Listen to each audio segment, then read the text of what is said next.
Au Cameroun, le charbon de bois reste une source d'énergie domestique majeure, mais son utilisation exagérée accélère la déforestation, favorisant de ce fait l'avancée du désert. Chaque année, des milliers d'hectares de forêts disparaissent dans le but de satisfaire une demande toujours croissante des populations. Face à cette urgence environnementale, des entrepreneurs locaux et des organisations écologiques prennent la situation en bras le corps. La transformation des déchets ménagers, notamment organiques en charbon écologique, véritable résolution, constitue la solution idéale pour réduire le risque de destruction de la nature. Fabriqué à base des résidus comme des épulchures de légumes, des restes d'aliments ou encore des coques de noix, ce charbon compressé en briquettes offre un pouvoir caloriférique comparable, voire supérieur à celui du charbon ordinaire. Les particularités du charbon écologique par rapport au charbon de bois,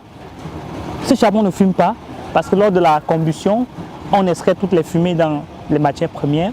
Donc c'est un avantage pour les ménagers qui cuisinent avec ça de ne pas avoir les intoxications respiratoires. De ce fait, il réduit significativement les émissions de gaz à effet de serre favorables à la destruction de la couche d'ozone. On est arrivé aujourd'hui à produire un charbon qui brûle facilement à la combustion, qui n'émet pas de fumée ni de gaz à effet de serre et qui, n'est-ce pas, prend beaucoup de temps pour brûler au feu. Donc on peut cuire 2 à 3 repas avec presque 1 kg de charbon, ce qui n'est pas le cas avec le charbon de bois. Et en plus, l'avantage comparatif, c'est au niveau du coût.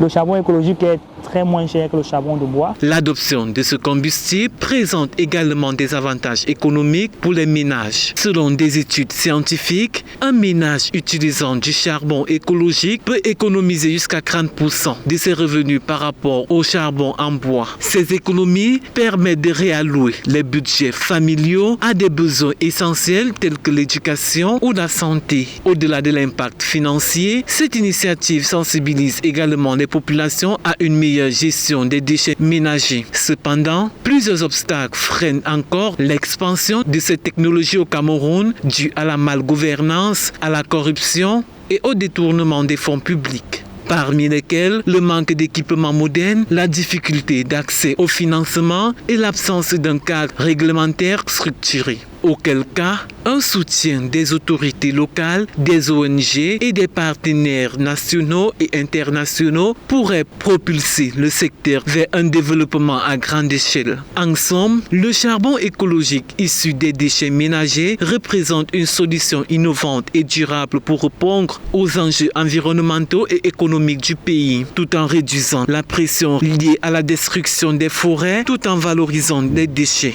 Si elle est soutenue et généralisée, elle pourrait transformer le paysage énergétique du Cameroun et contribuer à l'amélioration des conditions de vie des populations.